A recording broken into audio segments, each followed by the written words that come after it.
phone calls of people really excited about what's out there. That crab 17 inches? Yep, in my crab pot. So now let's learn about the area that we're in and check out the chart, and it'll show you with real clarity the different trolls that I like to make and the location that I like to fish.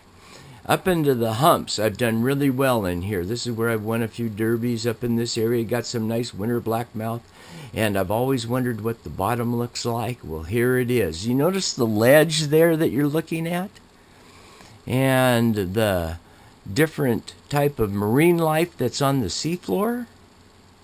And we're going to move along. Now, that's called a ratfish.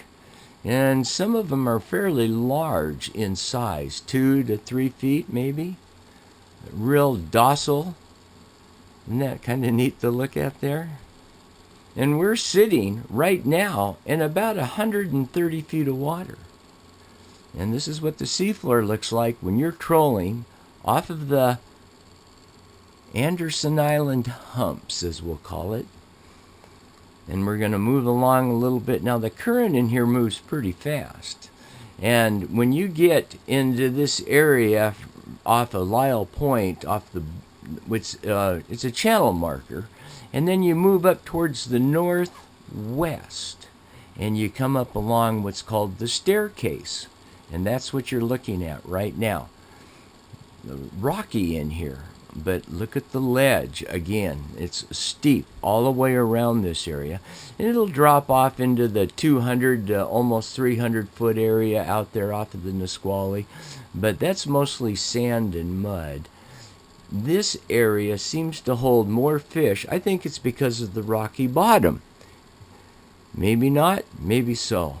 If I take a look at the chart again, give you an idea, we're going to move up into the Nisqually now, and look at this area. There's a lot of nice kings that tend to roll through this spot. However, it's a sandy type bottom, and I would recommend that if you like to sea run cutthroat fish, hey, McAllister Creek. Let's take a look at the seafloor in here now. It's a sand and mud mostly, and that is a type of sea star. Look at it, it's all white with kind of a Chrysler looking emblem. Pretty neat, isn't it? The different marine life that you see in the Puget Sound area. So let's get down into a little bit deeper now and sit on the seafloor and check out kind of what is going on as we move into the depth. Now we're a little, oh, there's a salmon. We're a little bit deeper than 200 right now, but notice it's all sand. That's all it is. It's real sand and muddy off of the Nisqually Flat. There was another little salmon there.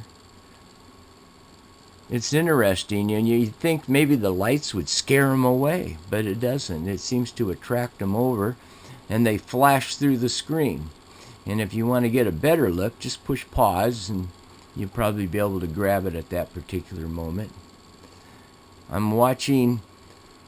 I'm not quite sure what they are, if they're a baby flounder or some type of ground fish, but there seems to be like a little school of them moving in a circular motion.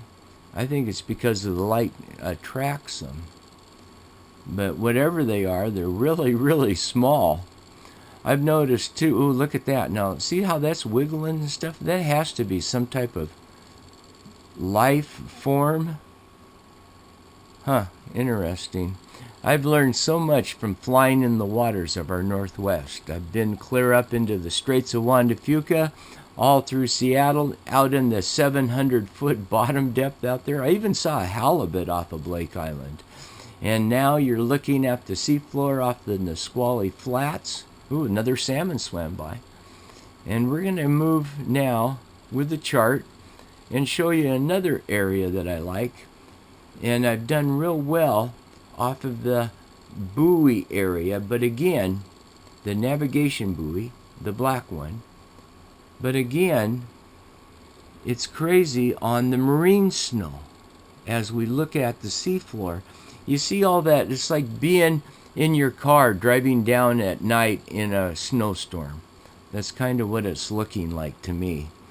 Lots of marine snow. And especially when we get that heavy rain, and then it comes into the Nisqually, and the Nisqually makes everything just peppered with dark, brownish colored water. But that's generally on the top 20 feet of water. You get below that, and it pretty much stays the same. I'd like to thank you for taking a moment and learning about the South Sound, and if you have any questions, please email me up at tehokifilm@yahoo.com. Thanks for watching, everybody. Bye-bye.